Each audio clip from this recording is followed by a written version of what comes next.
โอ้ยจะไม่ทรมานเนาะบ่มีน้ำนี่ตายโลด นาโนนบ่มีน้ำ นาโนนบ่ นาโนนบ่มีน้ำพี่น้องเอ้ย นาโนนนาลุกก็บ่มีน้ำหมด ลึกบ่มี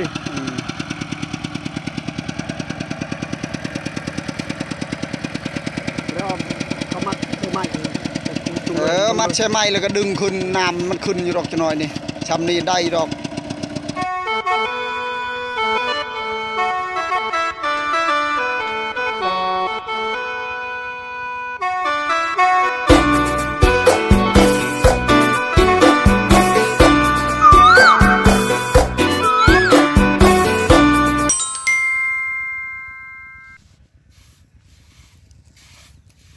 กราบทักทายสบายดี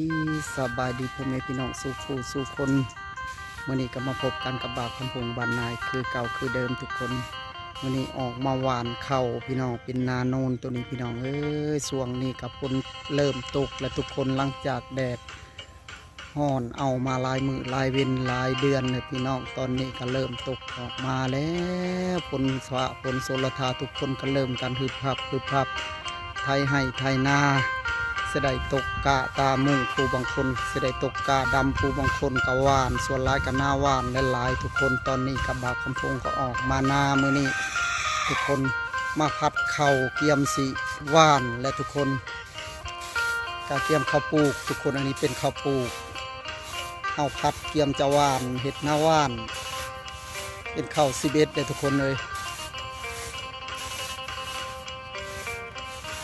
ท้องฟ้าบรรยากาศมือนี้ก็คืมฟ้าคืมฝนสิตกอีกแล้วมือนี้เริ่มอีกแล้วแต่ว่าสิทันหวานหรือบ่มือนี้กำลังไทยอยู่ทุกคนเลย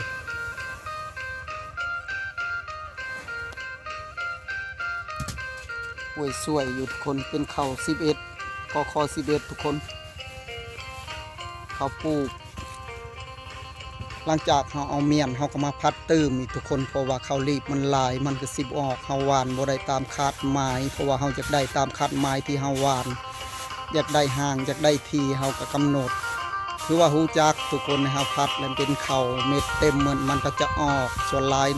ส่วนน้อยดอกมันสิบ่ออกเพราะว่าเขาพัดแล้วทุกคน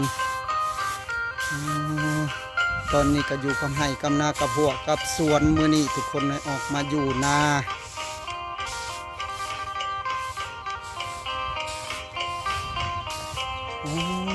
แต่ว่าปีนี้ได้ค้างไก่ทั่วปีทุกคนเลย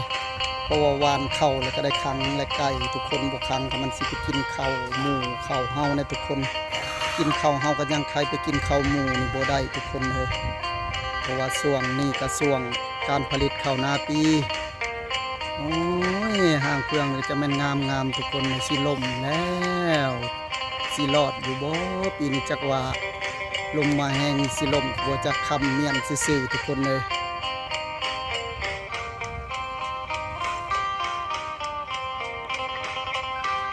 ตอนนี้บรรดาชาวนาเฮาก็เริ่มแล้วทุกคนไปให้ไถนาผู้หวานก็หวานไปน้ำแน่แล้วทุกคนเลยส่วนให้ตัวนี้กระเบาของผมได้หวานเศร้านี่ทุกคนได้หวานแล้วเรียบร้อยและยังแต่ให้ใหญ่และกำลังเริ่มไข่ทุกคนนี่ก็เป็นให้ใหญ่ของบ่าวคำพงเองทุกคนตอนนี้ก็เริ่มไข่สิได้หวานตอนแรกว่าสิทันหรือบ่ยันฝนตกก้อนทุกคนเลย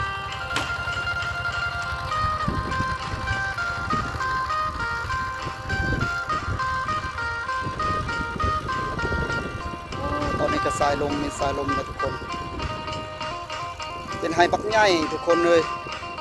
ไฮนี่ก็คันว่าก้าก็น่าจะประมาณ1,000ผู้แลทุกคน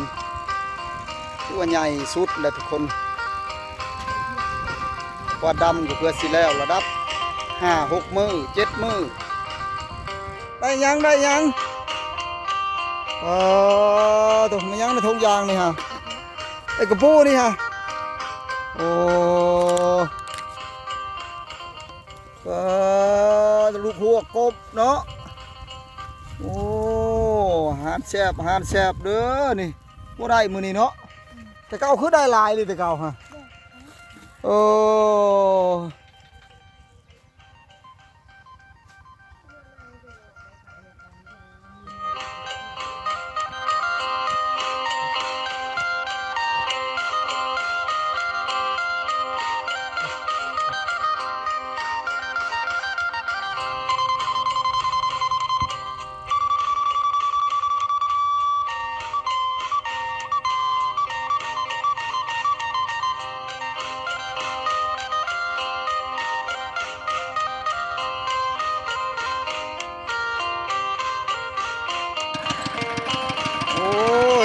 จะแม่นทรมานเนาะบ่มีน้ำนี่ตายโลด นนบ่มีน้ำ นาโนนบ่ นานนบ่มีน้ำพี่น้องเอ้ย นาโนนนาลุบก็บ่มีน้ำหมด ตัวลึกบ่มี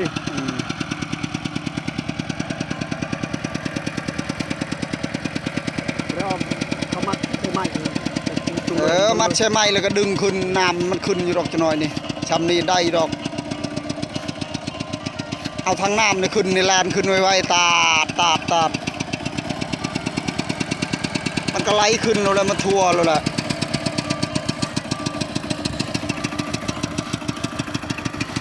ตายเรื่อยลบเลยตายเรื่อย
เห็นไปเห็นมาได้ทั่วหมดน้ำบัดนี่เห็นบ่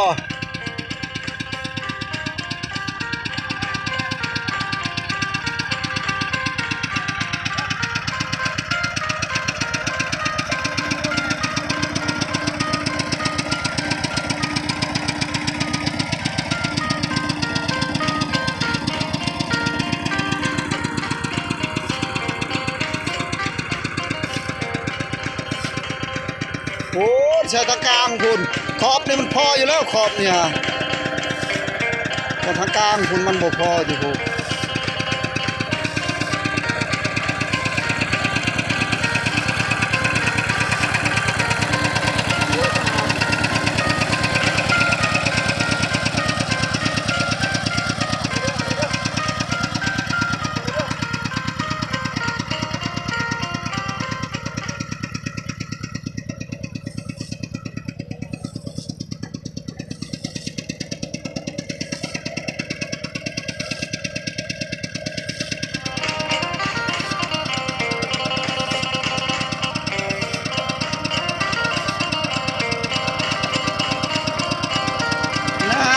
มีน้ำในบาดนี้เห็นบ่ทั่วไปแล้วบาดนี้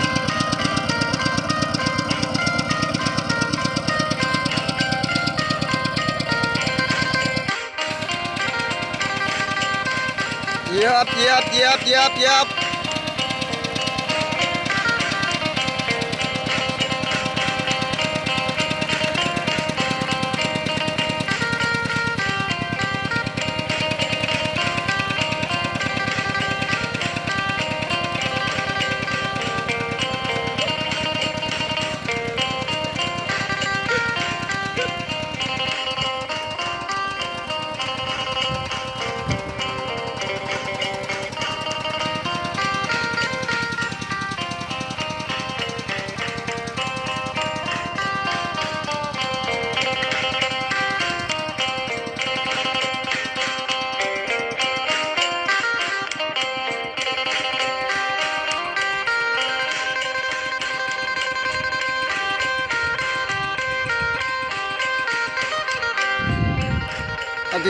เอาทีรถ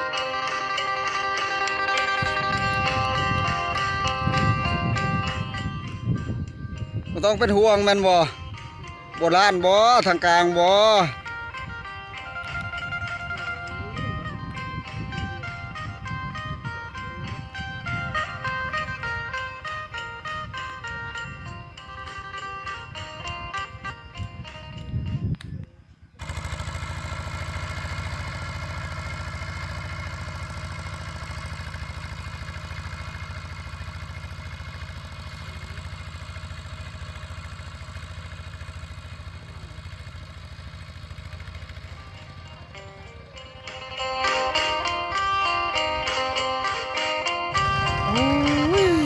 คนเลยหลังจากฝนตกคืนนี้ก็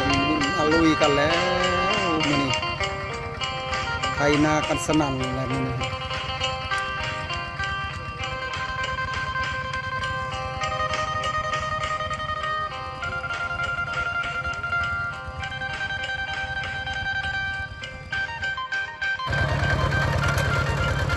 กำลังบุก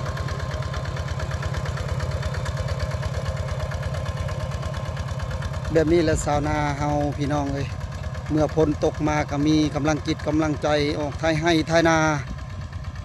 สิได้หวานเข้าผู้หวานก็หวานผู้ดำก็ดำพี่น้องแต่ว่าผู้เพิ่นมีทุนหลายเพิ่นก็ดำเอาเพราะว่าหวานกล้าและเพิ่นดำทุกคนผู้มีทุนน้อยเพิ่นก็หวานไปนำทุกคนส่วนหลายก็เฮ็ดนาหวานและคูเมอร์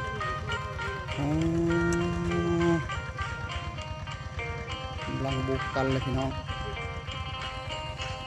มันเอากันแล้วทำไม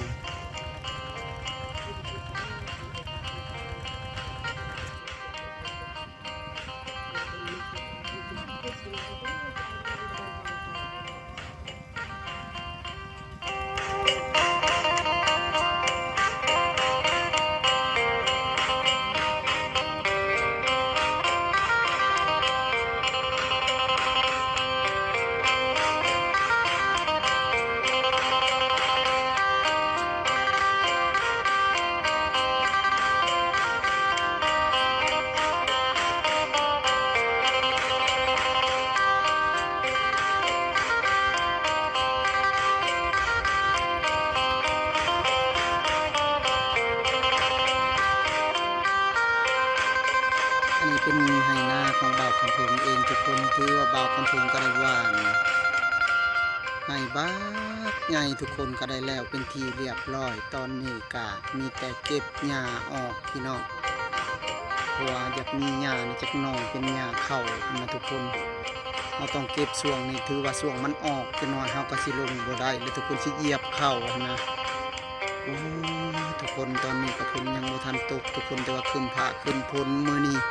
คือฝนอยากตกอย่างใดอย่างหนึ่งฮ้อนอบอ้าวทุกคนเอ้ยมื้อนี้โอ้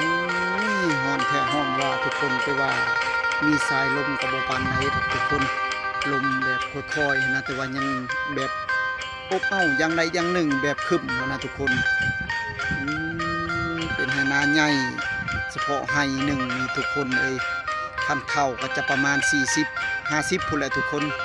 ประมาณพุ่นละตอนนี้ก็มาเบิ่งนาไก่เพิ่นกับกำลังขมุกขมุนกำลังหวานกันเลยพี่น้องเลยตอนนี้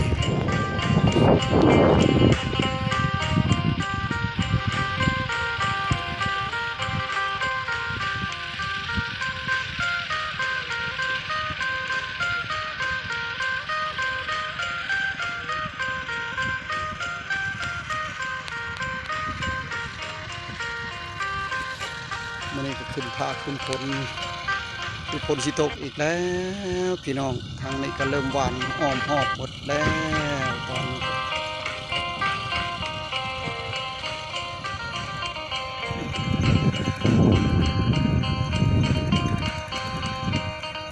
นาหวานเลยพี่น้องมีแต่นาหวานเบิด